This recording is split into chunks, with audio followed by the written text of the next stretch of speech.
Please go ahead. Thank you. Oh, thank you, Aylin. It's a great pleasure to be with you. So again, sıcak bir karşılama. It's my first lecture in Turkey. I did lecture in Georgia, also about the South Caucasian languages, and especially like in favor of the official recognition of your sister language communities, Megrelians, FAM.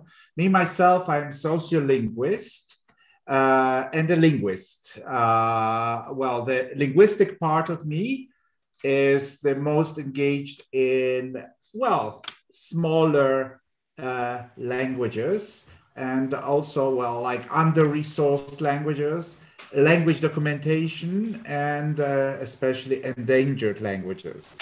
As a sociolinguist, I'm also interested in all, well, sociolinguistic processes that accompany the existence, promotion, endangerment, maintenance, and also revitalization and documentation of minority languages. Just let me know whether I should make any stops for the interpreter, or it's going simultaneously, so I can continue. Sebla? Okay, so I don't have to wait for you. Well, I would like to tell you what stood behind our first bigger project, which was, well, I would like to tell you about some background and what we did in a project that is still not finished, but we do hope to continue it. And it also played some role in other next projects. It's like documentation base for Poland's endangered languages, documenting our linguistic heritage. So I prepared a presentation, well, just to show you that Poland has a very dynamic history and very moving borders. So we moved, well, also our linguistic heritage has been very diversified. Well, this is the 17th century. This is the time when Poland didn't exist. So when even the Polish language was a minority language within Germany, Prussia, Russia, and Austria. During the, as we call, Second Republic, between the two world wars, Poland had, again, a different territory. And well, only some 2/3 of its citizens spoke English as their first native language. So the East, the West were mainly non-Polish speaking, with some very big language minorities like Ukrainian, German, or Belarusian, which at that time had sometimes was not referred even to as Belarusian, but the local identity and the local language. So, well, that's the today shape of Poland. And actually, only at the very beginning of our century, of the 21st century, after the first census in post-war Poland, which referred somehow to linguistic issues and ethnic identity, it came out that we do have minority languages, all of them, as you can see, at the peripheries. Well, that's very typical for centralist countries, so minorities don't live in the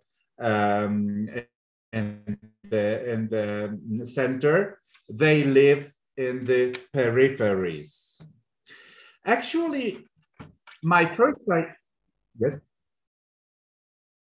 Oh,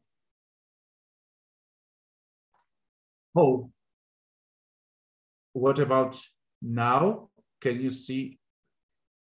Or maybe, okay, so maybe I use this, so okay. So this was the shape of Poland in the 17th century. Then I showed also Poland from between the world wars and the contemporary borders of Poland. So I wanted to, and the minorities which are concentrated in the peripheries. Well, then also at the around 2010, I saw a website developed by the University of Warsaw about the dialects of Polish. And it was a very attractive way, multimodal, well, still very conservative as far as the notion of dialect and language is concerned, but technologically it was something new. So, well, I decided to think or started thinking about creating something similar about minority languages in Poland. Actually, I have, oh, sorry, but now you see this not very legible. What about now? Can you see the slide again?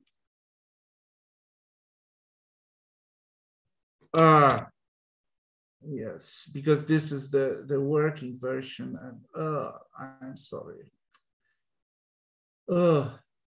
Maybe, you know what? Maybe I will use the PDF version. No, okay, it will be okay. So I skip this. So, well, as for country of some 40 million inhabitants, we actually, until 2002, we didn't know what the share of minority languages is. The results of this 2002 census actually confirmed only partially our sociolinguistic estimations about how many languages, what are this, about the condition of the language communities, about the domains of use. Well, actually, we had very, very little at our disposal, like, for example, minority press, with some newspapers, journals that were published during the entire communist era and at the beginning of until they became digital in many cases. So we had like Belarusian, Ukrainian, German, Lithuanian, Romani, Czech, or Hebrew. Well, the first national census, we have to remember, 66 years after the census of 36, which referred to mother tongue, to minorities, to nationality. This was the first occasion to include questions on nationality and mother tongue.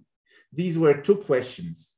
To what nationality do you belong? It's quite as straightforward. And what language do you use most willingly in the home contacts, in the family? Well, even if there were many irregularities, the results were very striking. So I go back. I'm sorry, I cannot remove this. No. Sorry, I'm not working on. Yeah. Okay. So just to give you a very general idea, the estimations made by linguists or by the communities themselves claimed that there were like 300,000 Germans, 250,000 of Kashubians, Belarusians, as many, 1/3 of Ukrainians. And you can see the data that appeared in the census. Some of them were 10 times lower. Well, irregularities and well,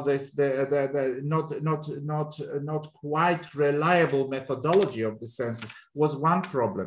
But on the other hand, we could see that actually all minority communities and their languages are extremely decreasing and they are endangered. 10 years ago, there was another census.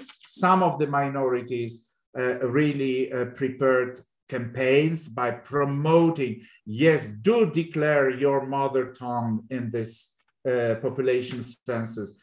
Do declare you are Kashubian. Do declare you are Lemko, so small minorities. As a result,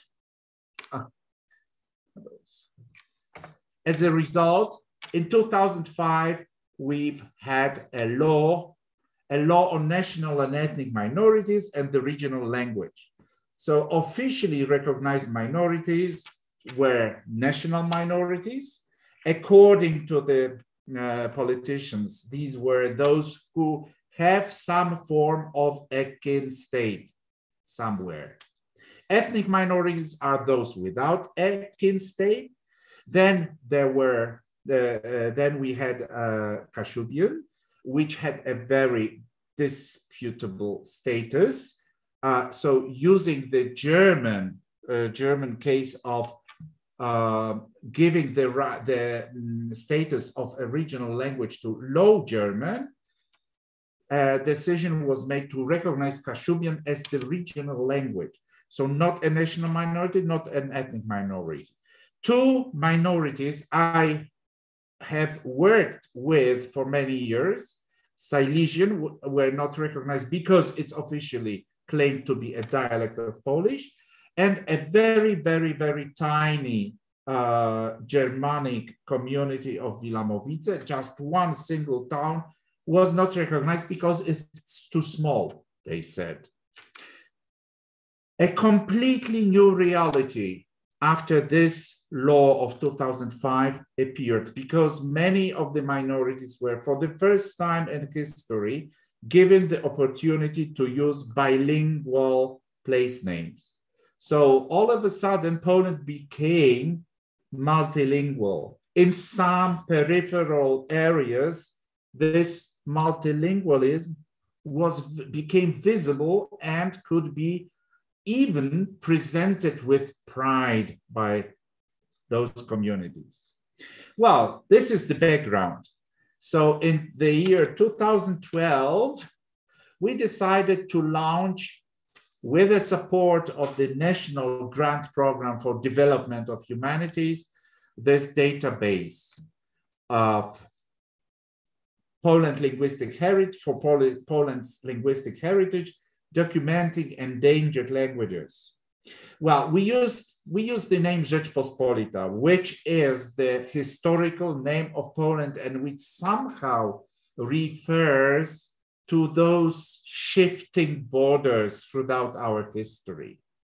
The server for the database was placed at my university, which you can recognize in the domain name, Adam Mickiewicz University. By the way, Adam Mickiewicz is our national romantic poet who died in Constantinople, in Istanbul, not far from Taksim Square. So the patron of my university has quite strong Turkish links. And we named the page Inne Języki, which means other languages. The objectives of creating this database were quite different. Of course, we want to document the endangered languages. We wanted to create a platform for minority communities and to create also a way to deposit language materials they would like to preserve.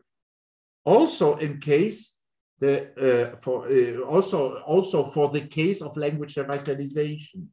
Now, or maybe in the future when the community decides to revive their language. But a very important objective of our project was promoting linguistic diversity of contemporary and historical Poland. Well, all of you or most of you know the scale of UNESCO endangered languages, which somehow grades the endangered languages from extinct ones, so with no speakers, nearly extinct with tens of elderly speakers, seriously endangered languages with a more substantial number of speakers, but practically without children, endangered languages with some children speaking at least in part of their range, but decreasingly so. Potentially endangered languages with a large number of children speakers, but without official or prestigious status. Not endangered languages with safe transmission of language to new generations. And now, analyzing the situation in Poland, we actually could state that only one minority language is safe. And it is safe because it's an official language in the neighboring country. It's Standard Lithuanian. Well, this potentially endangered are Romani, Standard German, and Silesian, which is not recognized. So you can see most of these languages are somewhere between 4 and 2, with many nearly extinct, including Karaim, Yiddish, the small Wilamowician, the local variety of German, Masurian Old Believers, Russo-German. Well, those, I don't want to take you too much into details, but we have also extinct languages, like historically extinct, but also those languages that became extinct in the last century, for example. Yeah. Well, we wanted to create a source of information for both scholarly and comparative character, not only for linguists, like phoneticians, syntacticians, but also for sociolinguists, anthropologists, musicologists, social scientists. Language content is available and comprehensible without the prior knowledge of the documented language, and the database is provided with linguistic metadata. Data have been verified and accepted by the communities under concern. So we don't want to create something as scholars because we know better, yeah, in inverted commas, and we always, from the beginning of this project and in all other projects, we do work with the communities because we want the communities to be aware and to be co-owners of the material. So, which makes possible initiatives and future actions, which may include language maintenance, language revitalization, and we make all the recorded data available for the communities. So the primary goal was creating, launching, and still maintaining, which is also a challenge from the technological perspective. So the database for documenting endangered languages and non-standard language varieties. We really don't care about this never-ending fights, never-ending discussions. What is a dialect? What is a language? If there's a community that cherishes it, that owns it, and that cares about it, we don't dare to tell them, no, this is a dialect, we don't care about this variety. Well, we simply stop discussing if this language variety is valuable for the community. If a community identifies themselves, yes, this may become a crucial and constitutive element of our cultural heritage. So we describe, we potentially provide base for research, we do act in the interest of speakers, and we collect potential revitalization material for critically endangered language communities. Well, so our perspective is much wider than the official language policy. We refer to speech communities, not necessarily to those extinct long time ago in the 17th, 18th century. Well, they are, paradoxically, they are sometimes much better documented because there's no emotional load in no minority movement behind it. But they are really dynamic. It's difficult to find a criterion which would exclude some of them. So we decided to be as inclusive as possible.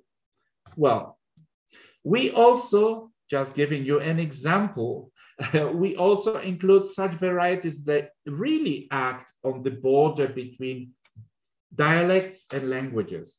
This is an example of a Podlakian language community, which exists and functions at the linguistic borders of Polish, Ukrainian, and Belarusian. So, they want to keep their language variety alive. So we can only support them in providing space for a database and for material which might be valuable for the community, Podlakian one. As you can see, this is a map of Lithuanian dialects. Some of them are spoken on the territory of Poland. And I mentioned to you, Lithuanian as a standard is a safe language because it's official in the neighboring Lithuania. But the varieties spoken in Poland are actually the native varieties of Polish Lithuanians. So the Lithuanian community not only wants to be bilingual Polish-Lithuanian, but they also want to preserve the local variety of Lithuanian, which is not written, which is not standardized, but it can be saved and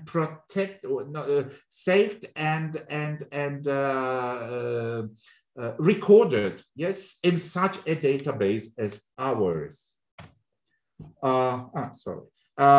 Well, we have also Czechs with a very, very colorful, very, I would say, interesting history on the Polish territory. If you can see the Polish borders, the red ones from before the war, Second War, and the black ones, the current ones, you can see that quite an important Czech community lived in the eastern territories. So for our project, it's also a part of our linguistic heritage. We do not take part in any political discussion. What is Polish territory, what is not? What is a separate language, what is not? Since this language community made a part of our common linguistic history, yes, it has space in our database. There's another Czech community. Well, maybe I go back. This other one here in central Poland, actually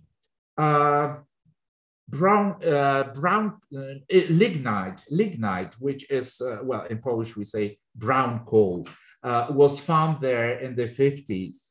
So a big coal mine actually destroyed this community in the 50s and the 60s.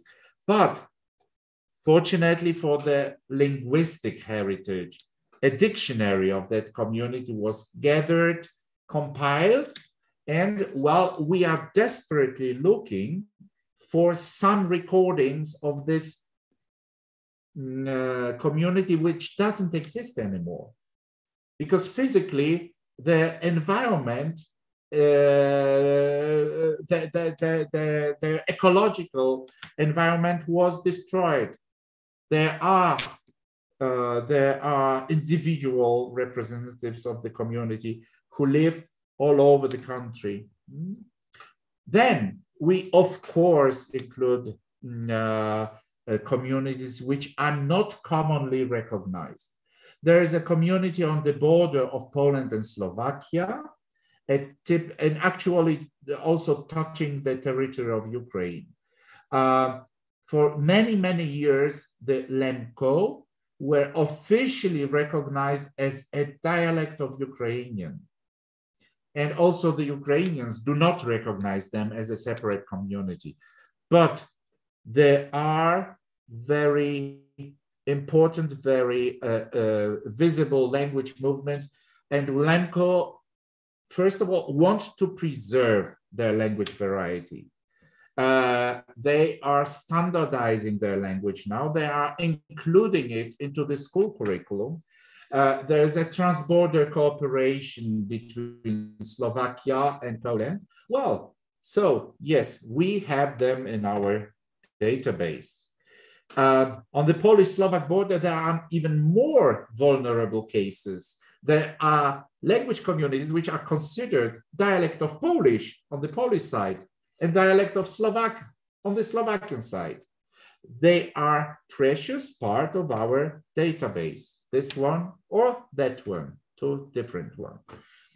We also decided to include the completely extinct varieties, like varieties of German on the northern and southwestern territories of Poland, so territories which belonged to Germany before the Second World War.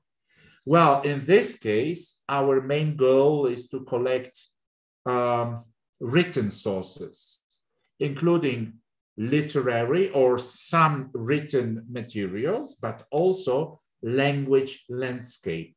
So old inscriptions, old gravestones with texts in those varieties of the German language, or actually German languages, as we could say. Well, now a Turkic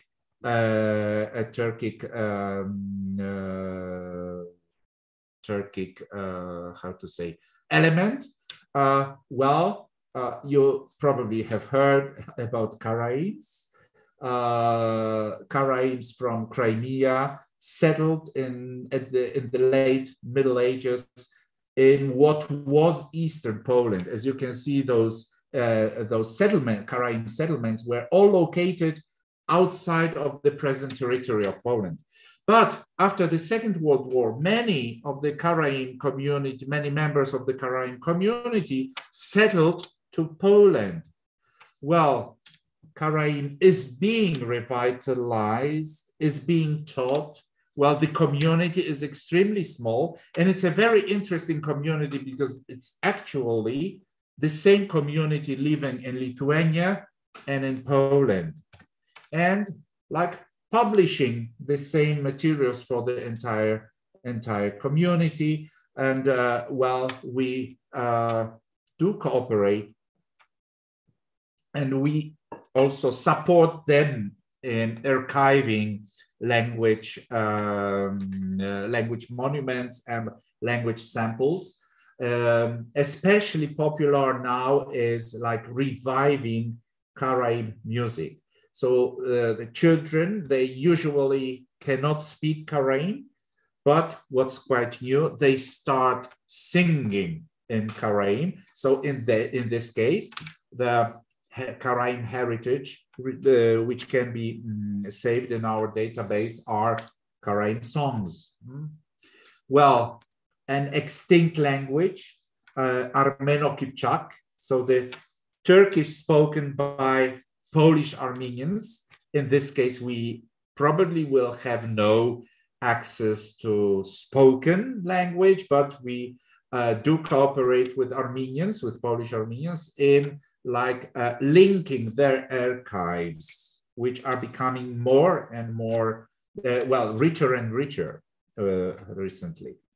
Okay, even our Tatars, so the smallest Muslim community, which actually consists of two mosques, historical mosques from the 17th century, which is actually very interesting because Tatars abandoned their language, their Turkic language quite a long time ago, but they developed a very interesting language also used for writing. So a Polish-Belarusian dialect written with Arabic. Of course, well, the Tatar community, they cannot read it, but they are very interested in archiving those materials. Okay, so the structure of this database, ideally, so our aim would be to have a language profile with the basic information on the language, its history, the development, history of language contacts, speakers, geography, culture, state of knowledge and documentation for all languages in the database. That's the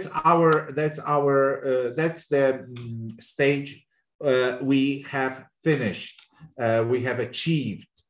We have also started like enriching and uploading main languages. So the first, we decided to choose 4, Latgalian, Polish Yiddish, the small language of Wilamowice, and even smaller of a single town in southern Poland. And well, we definitely would like to have opportunity to be able to develop it into the full-scale database. Well, unfortunately, our 2 applications for extending the grant recently were rejected. So we don't have now sources to develop it, but we at least maintain what we have. And well, we also try to gather new materials, including, well, all source data, texts, sounds, and pictures. If these are language materials, we have been working on translation, transcription, and morphological description. So, well, actually, I was interested in documenting language practices and traditions, even when I didn't know that was a language documentation. So as a student, I loved to work with minority language speakers. And many of these first ideas were results of my colleagues and mine experience from field work and our own collections of texts, either written or handwritten, published or just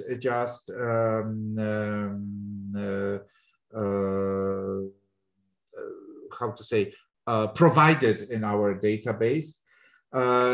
Poetry and prose, songs, prayers, riddles, fairy tales. When recording, we do focus on language biograms. Well, as a teacher of sociolinguistics, I always suggest my students to somehow start interviews which refer to sociolinguistics with language biograms, because they usually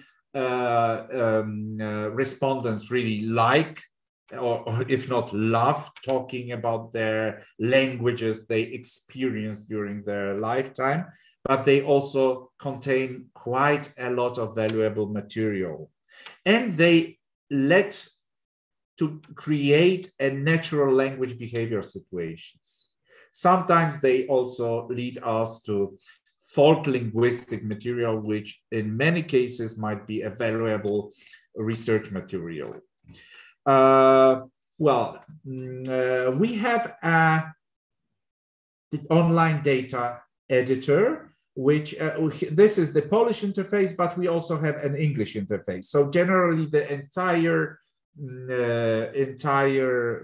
web portal is bilingual. Well, it's multilingual, but the interface is provided in Polish and in English.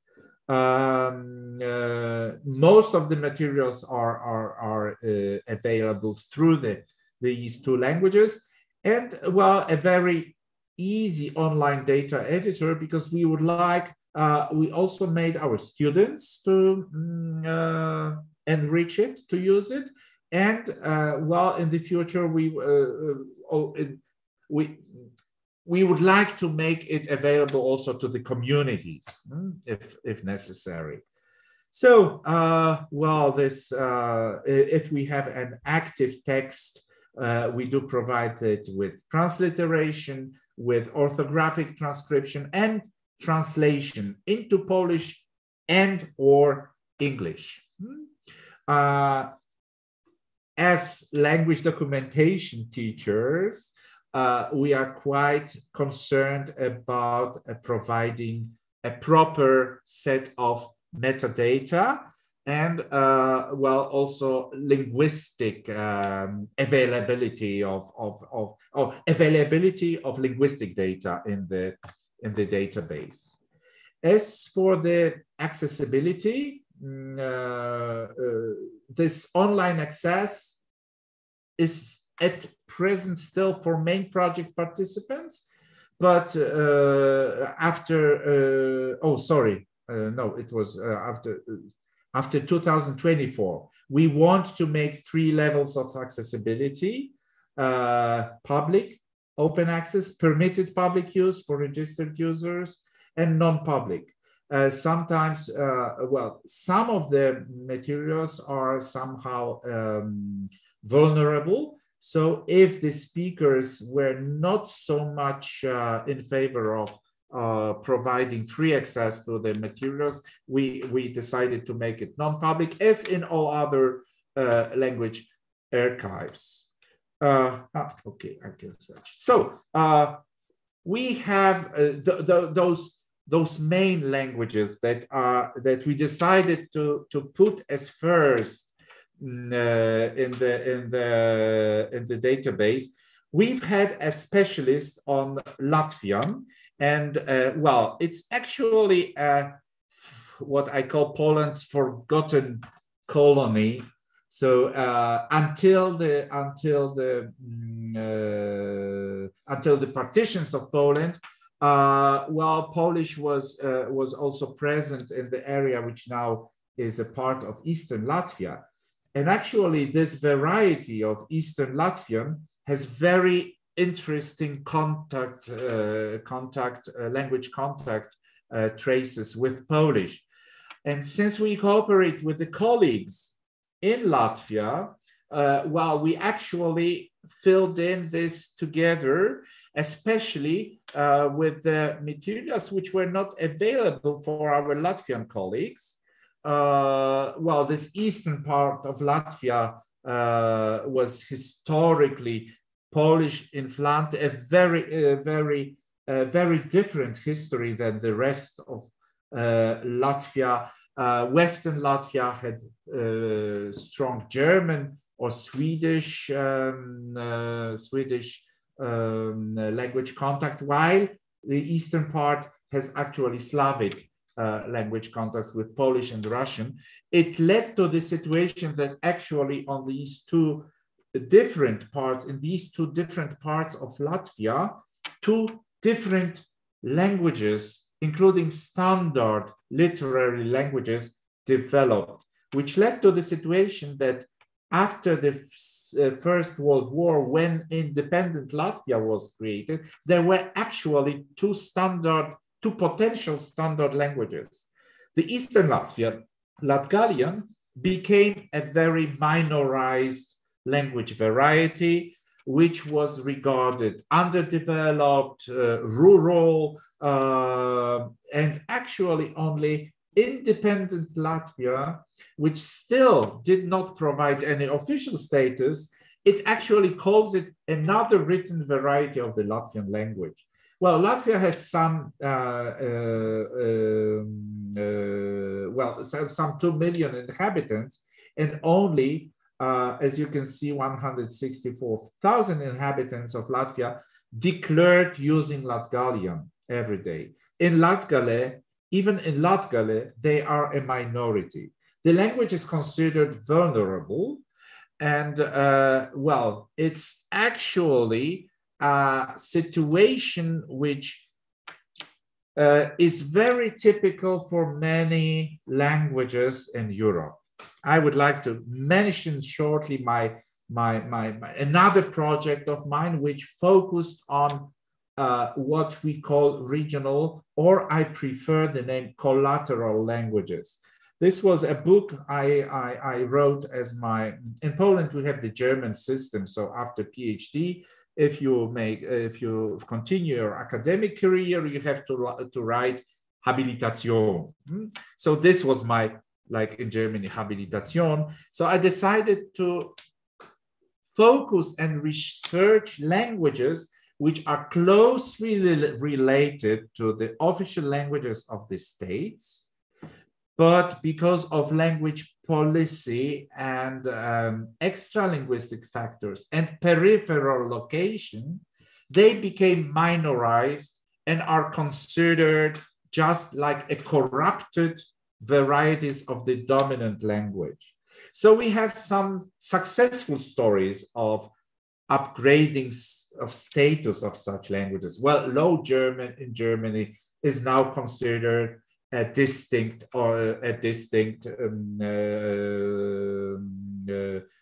regional language. Kashubian in Poland also. Scots, as opposed to English in Great Britain, it is considered also a separate language.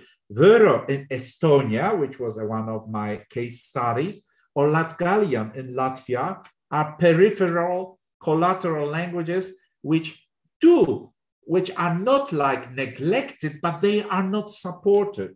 And there's still this myth of being them just corrupted varieties, where I don't have to explain you that actually my idea of, or my image or my perspective of South Caucasian languages in Georgia is exactly like collateral status and, well, different languages related to the official language that suffer because of this close relationship. They suffer lower prestige and lack of recognition. Okay, so going further about the database, we decided to provide something completely new. So a sort of forgotten database, a book which we found, a book from the end of the 19th century with fairy tales, epigrams, songs, proverbs, and puzzles. Because of broken contacts between Latvia and Poland for many years, our Latvian colleagues, Latgalian colleagues, have no access to that fantastic database. So we decided to revitalize the database, to make it live again. Our project includes like recording the same fairy tales with contemporary Latgalian language and finding if they are still remembered among the local population. So the result was actually surprisingly positive. We also, of course, continue recording language biographs. Then the second language we decided to give more attention, to focus on in the database is Polish Yiddish. Yiddish as such was once a powerful language. This is just, well, as you can see, well, this is a picture from the Ukrainian town of Lvov, Lemberg. Well, this is just a facade of a house which used to be multilingual with Yiddish as one of the languages. Well, Yiddish was a powerful language. This is the percentage of the Jewish population in various regions of Poland in the 18th century. The percentage, the percentage grew up considerably. So in Poland, between the wars, we had up to 15% of the Jewish population, of the speakers of Polish Yiddish. Well, if you can see now, the contemporary Poland, these are not percentage. These are numbers of Yiddish speakers in Poland. So in the highest density is in the central region where Warsaw is, we have 400 persons. After a community of 3 million, we have now very, very, very few. It's not only the problem of it's not only the result of the Holocaust. It's also like a language endangerment. So this Polish variety of Yiddish actually became much less prestigious most probably because of this context of Holocaust. So, well, we decided to include language biograms of contemporary speakers of Polish Yiddish. But we had to record all of them abroad because there are no fluent speakers of Polish Yiddish anymore. So our database is actually the only database where you have some samples of contemporary Polish Yiddish. Well, just to finish with, I will focus on the smallest minority, which is not recognized, but it's very close to my research interest because I started researching it as a student in 1988. At that time, the language was completely neglected, not forgotten, but neglected. It had very low prestige, and actually I had to work for many years with the community before they started to like presenting the language to me. It's a tiny town in southern Poland. You can see the arrow. It actually, it was established as a result of the German colonization of Silesia in the 13th and 14th century. At that time, the settlers spoke a middle high German variety, which is just a historical stage in the development of the German language, and actually has no more speakers except for this little town. So it was a very interesting story because this was a community that actually became isolated. This small village, Wilamowice here, became isolated from the rest of the settlements.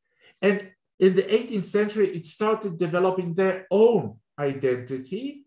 And through, because of lack of contact with German and very intense contacts with Polish around it, it developed an own linguistic systems. So there are two markers of their distinctness: this very archaic language variety and folk costumes. So this isolation from the surrounding Polish villages, endogamy, and also a completely different economic situation. Market gardening, weaving, trade contacts in Vienna. They say they even traveled to Istanbul with their fabrics, with the textiles. So about the language, in 1989, I found a thick manuscript of a poem written in their small micro language. So I decided to make it my PhD, comparing or like compiling all the fragments of language I could find either in that manuscript or in other publications from the 30s or before. Actually, there I found also some tokens of their identity. So they claim they were none of German origin, but Flemish, Frisian, or even Anglo-Saxon. So the community continued living in some quite a splendid isolation where language was transmitted from one generation to another. This community is for me actually an example that even very small numbers can preserve their language if the eco-linguistic and socio-linguistic situation is safe. So this small community of several hundred people preserved their language for 800 years because they had a stable situation. Actually, the decline started after the Second World War. First, they were treated as Germans, then actually during Easter 45, there was a ban. From now on, any use of the local dialect was banned, also in family, private situations. The foregoing concerns also wearing the distinct folk costumes. This was the new token of a new communist Poland, nationalist communism. Those who do not comply with the present ban will be brought to severe punishment, since it is the high time to put stop to any distinctness and its lamentable results.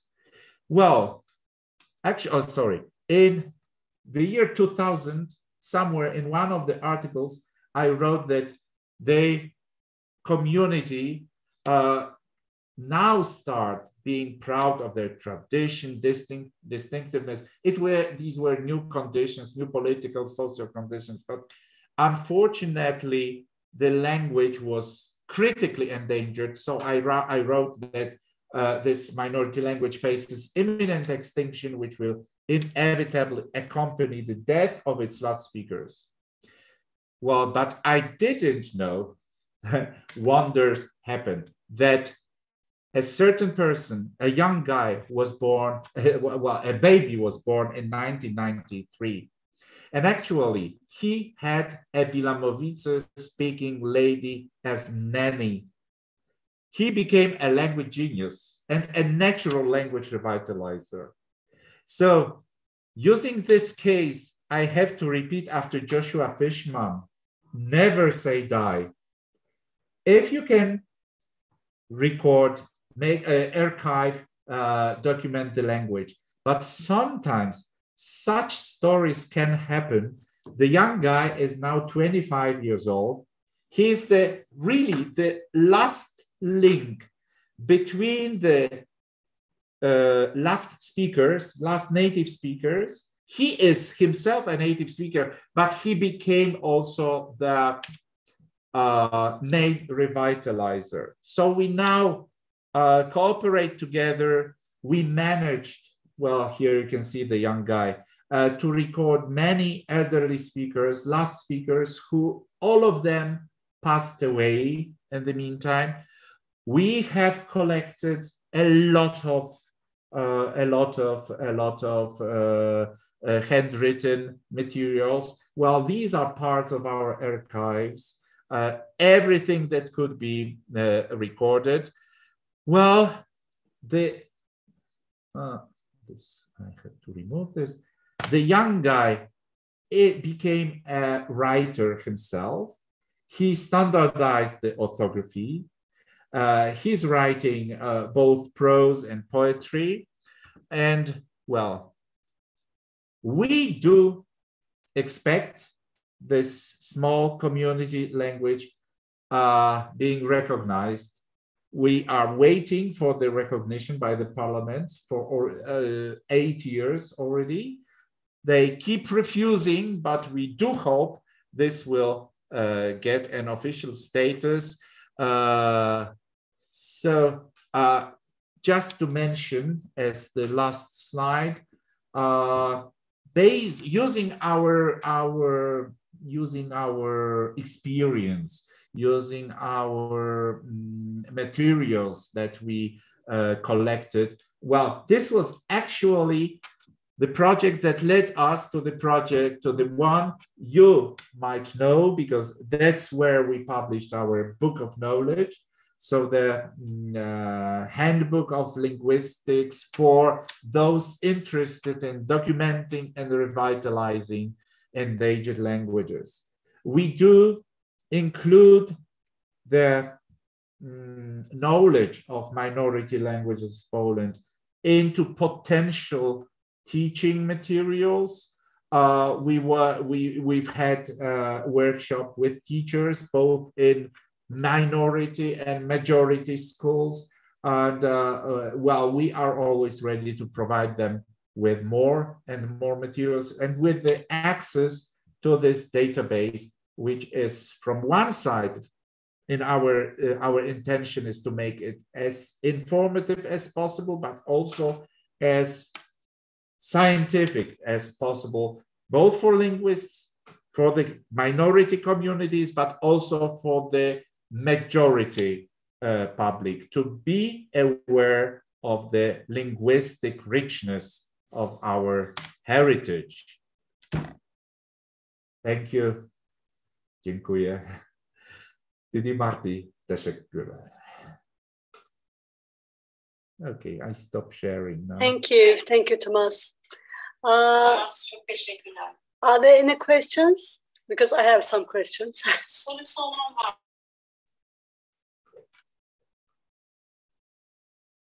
Can you see me now or yes? Okay.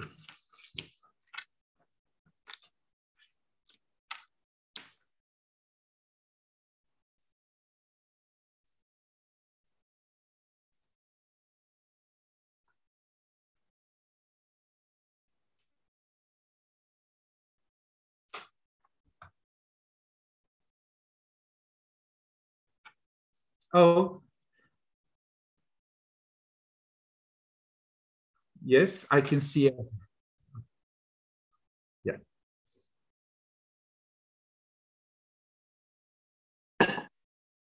Okay, I can write it also here.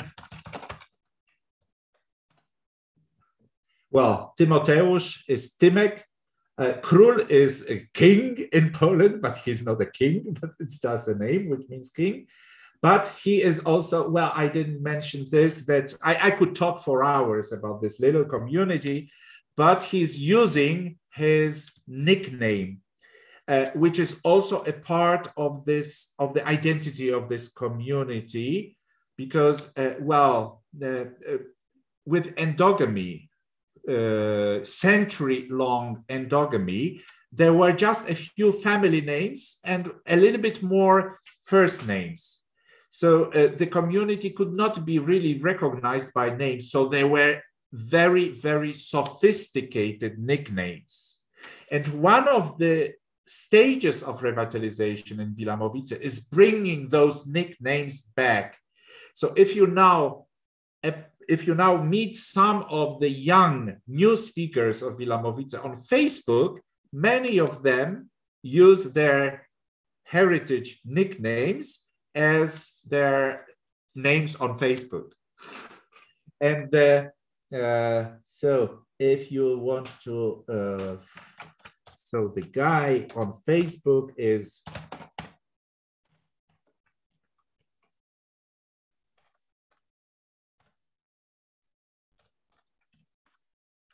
sorry, not this one. Yeah. Dokümantasyon.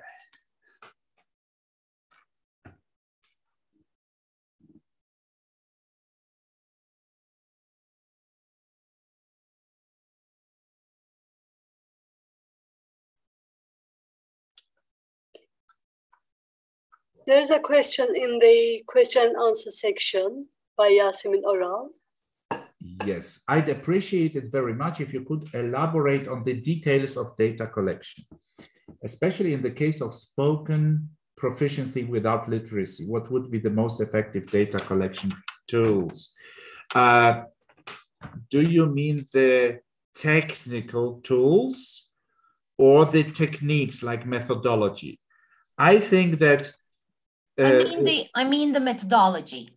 Methodology. Okay, so I think the best way is using this language biogram structure of interview.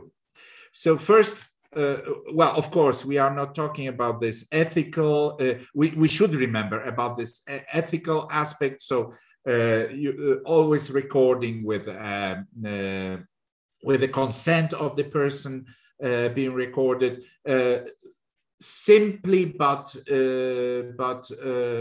exactly discussing who can have access, to explain what is the aim of recording and where will the recording be kept. If the person wants to be anonymous and used only for linguistic analysis, well, this is this whole ethical and legal background. But as for methodology, I always like focusing on language biograms. So starting with very simple questions. Okay, could you tell me what was the language situation in your family, in your village, in your community? How did it look like when you went to school? What languages were present in school? What languages were used by the friends of your family? And then so on and so on. And usually, I would say in absolute majority of cases, it's a topic which people like talking about. So you get a considerable bulk of reliable and good material, not only providing the sociolinguistic data, but it's also, well, when you use it for linguistic analysis, well, it does not focus on written literacy. I don't know if it's enough, if it's more or less what you wanted to know. Yes, definitely. Thank you so much. Okay, thank you. I can see a hand of Mchaputoli. Merhaba. Merhaba, iyi akşamlar herkese. Çok teşekkür ederiz öncelikle böyle güzel bir sunum yaptığınız için bize. Gerçekten tehlike altında olan dillerin mensubu olarak farklı coğrafyalarda da benzer şeyleri yaşadığımızı her defasında görüyoruz. Benim sorum şu olacak. Bu alanda çalışmaya nasıl karar verdiniz? Sizin kişisel background'ınız nedir? Teşekkür ederim.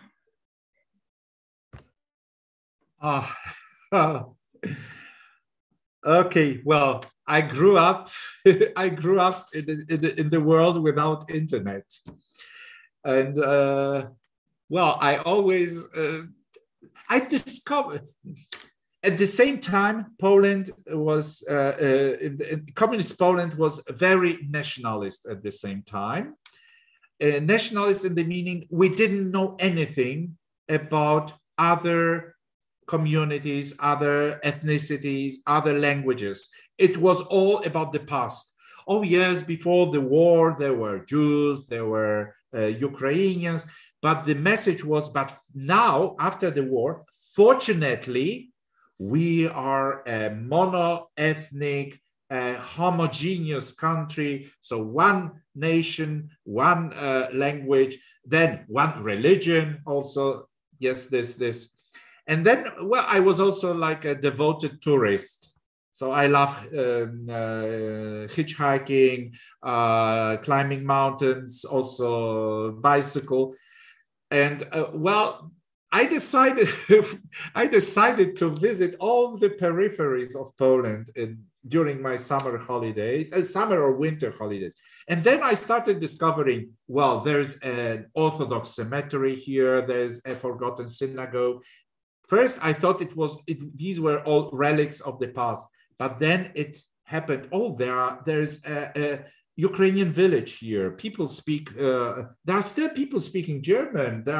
There's a Ukrainian, Lithuanian community near the Lithuanian border. So it was very, I would say, first-hand experience. Then I started looking for historical monographs, and then the changes in Poland came at the turn of the 80s. I was finishing my studies. So already at that time, I had a wonderful professor. I studied linguistics. And I had a wonderful professor whom I asked, do you think I could do something with those lesser known languages, with the minorities? He said, absolutely, yes. It's like a completely new field. If you want, you can start doing it. So I started like really contacting people, and then well, this became very, very personal. At that time, it was, so actually, it was very naive because in 1989, I got a leaflet. There was no internet. I got a leaflet with the information there would be a international conference on minority languages in the Netherlands. And then I said, oh, so I'm not the only one interested in minority languages. Before I thought it was such a, I didn't believe it might be interesting for somebody else, but it was always interesting for me. I was always attracted by minority communities, and I don't know why. So very personal way of very personal development.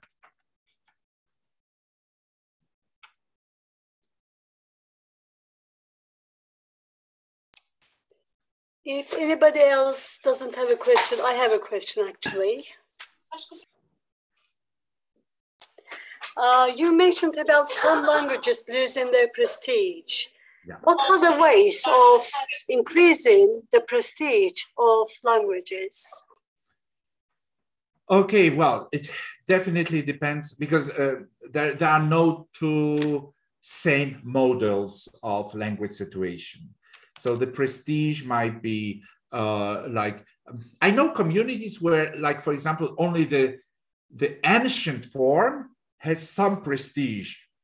And well, I used to meet communities which were more focused on preserving this archaic beauty and cleanness of a language than really trying to give it to younger generations, even at the price of modernizing it, of making it more popular. Well, so for them, prestige is having that holy standard, and sometimes they see it even better. Well, it's better for our language to die with us, with the old speakers, than to give it to the young and let them spoil it. I don't share it.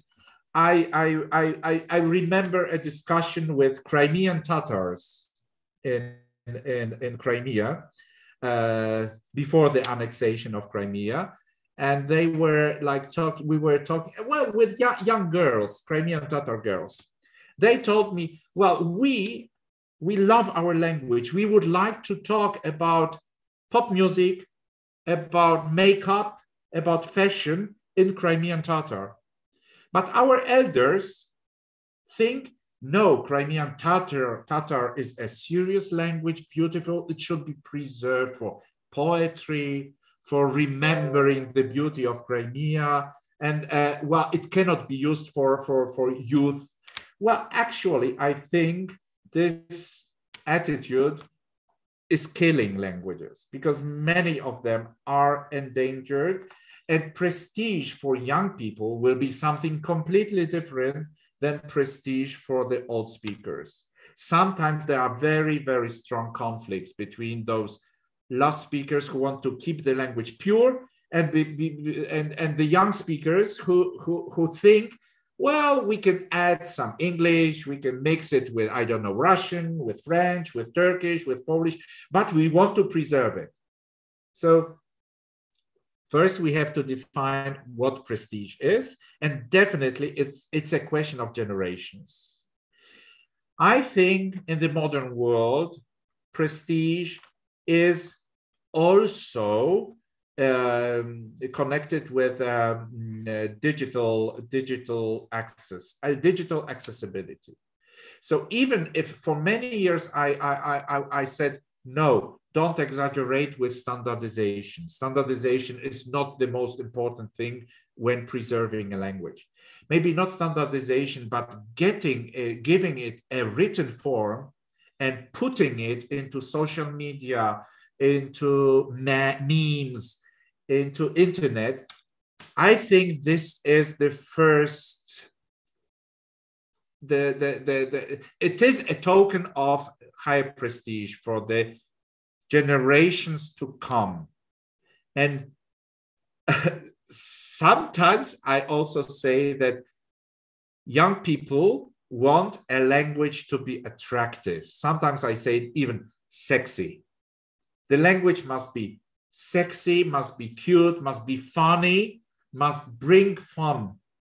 If a language serves only very high culture, just poetry, I don't know, religion, then, okay, we can put it, it's very nice, but we are putting it into museum, closing it, and we'll look at it through a window. We won't use it if it's too prestigious.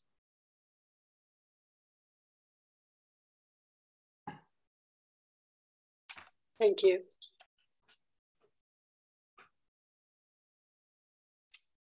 Any other questions?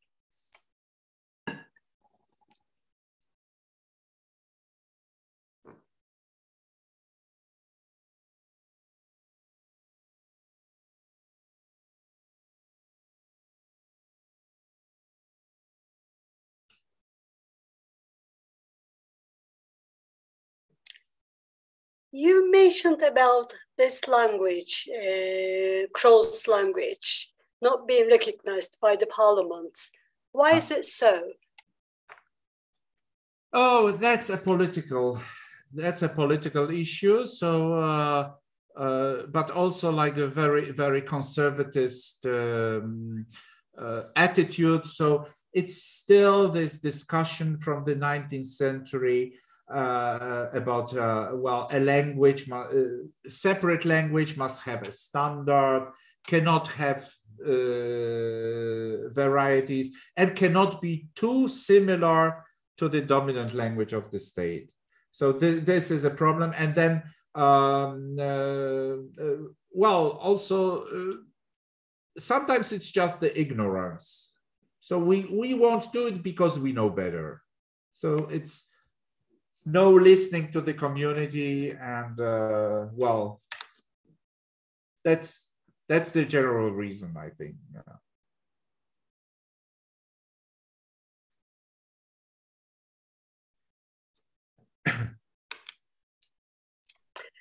And are people teaching their language to their children?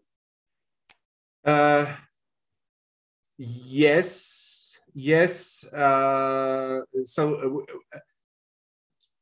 we managed to show that this is a value, and the community, which otherwise would not be, would not have any characteristics, which would not have anything, no distinction, has this language. So showing the language is a value made local teachers to allow the some additional classes of the language to be included in the local school.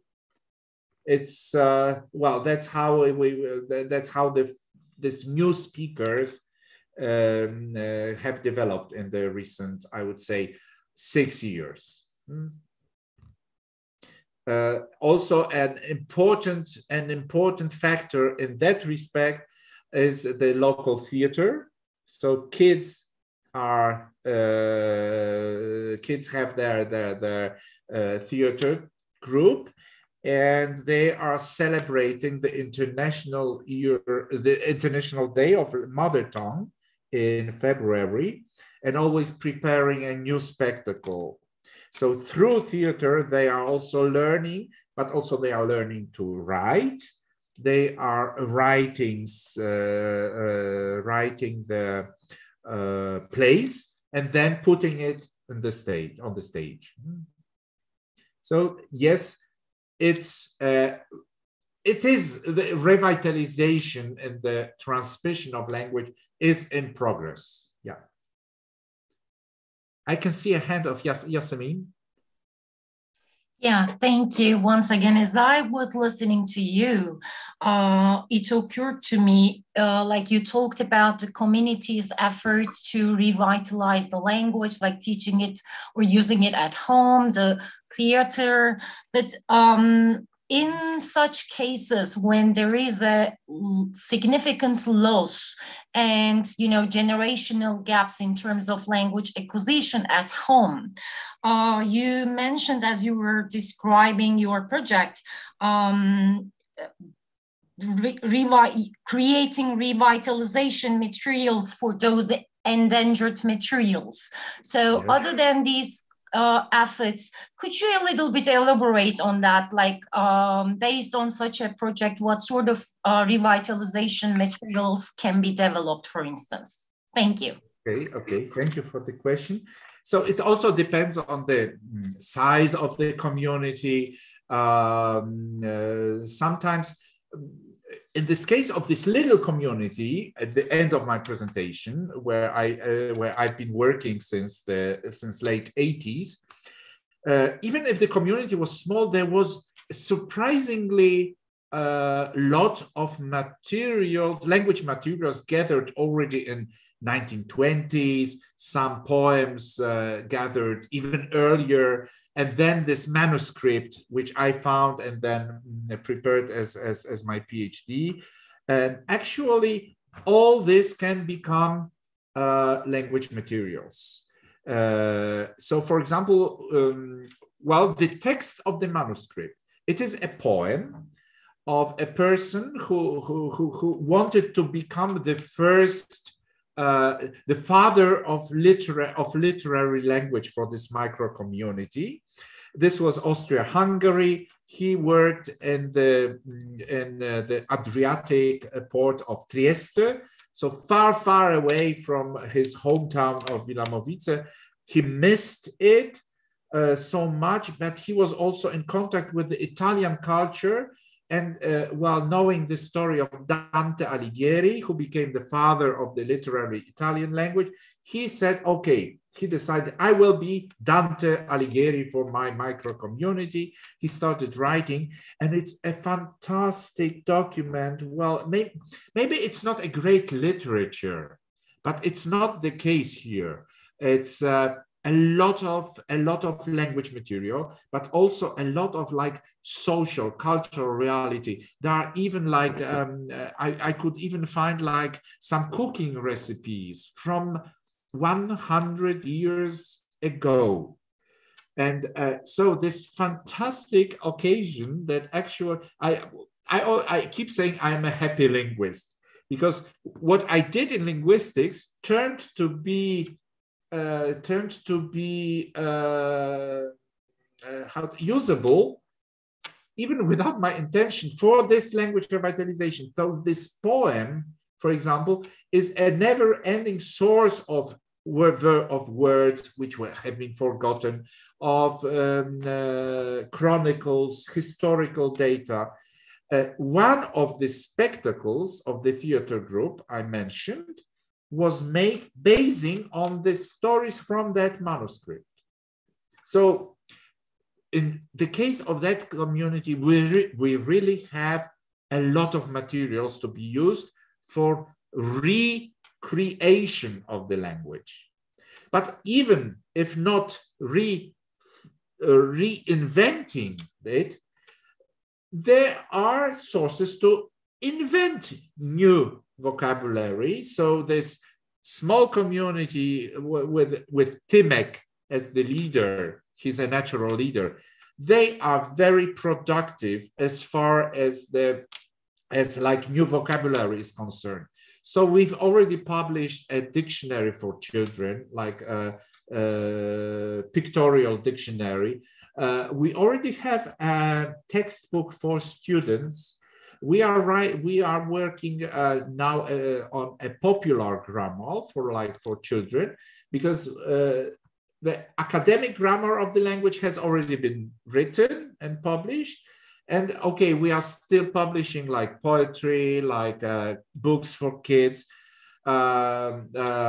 we are thinking. Well, actually, I saw your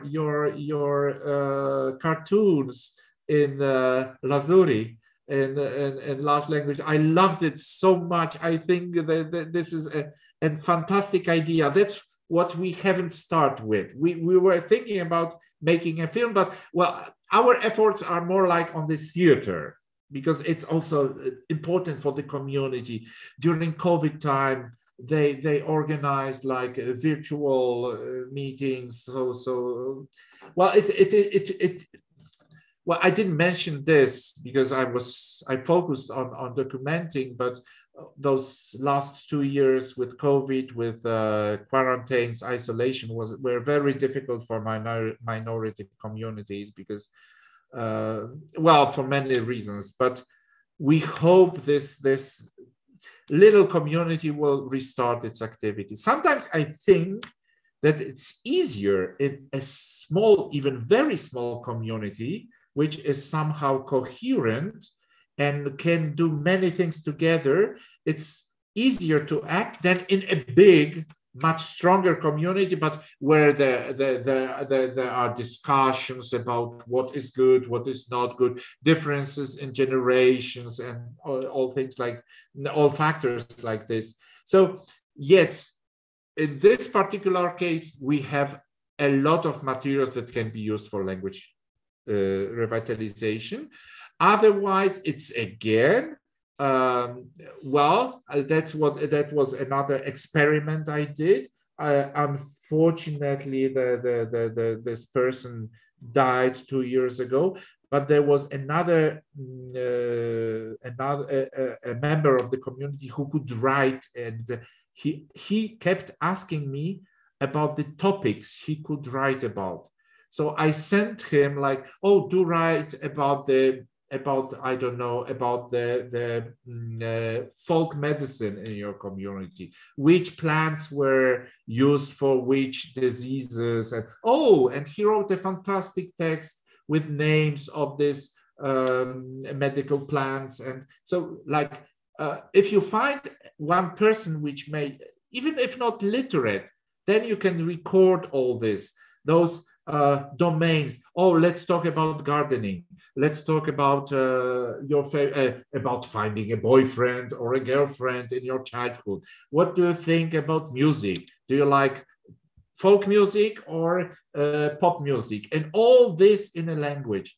As still remember, well, those last speakers, they do pass away, but they have such wonderful, knowledge, linguistic and extra linguistic knowledge, and all this can become materials in revitalization movement. Thank you so much. Actually, very inspiring, and you gave us a lot to think about. Thank you. Oh, with pleasure. With pleasure. It was my pleasure. And if possible in the future, I would love to discuss with you more those topics. It's really well. We are really grateful for your interest in our materials, and I hope our cooperation will develop. A part of our project is language and cultural documentation of both Laz and Circassian languages. Yeah. So therefore, it's always,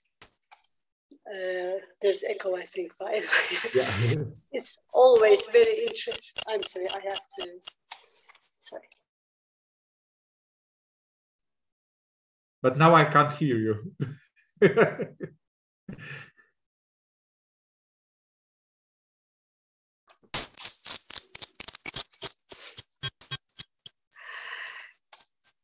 So it's always very interesting to listen to the language documentation efforts for other languages, and our struggle is mutual. So thank you very much for your very informative presentation, and thanks for attending to this seminar. And Thank you. We hope to meet you once again. I Maybe we hope could so. talk about our languages in Poland. And in Turkey and in Caucasus. Thank you so much. So, and a happy new year. Bye bye. Have Thank a you. nice peer Christmas party, Thomas. Yes. Yeah, in a few minutes I'm leaving. Bye bye. Thank you.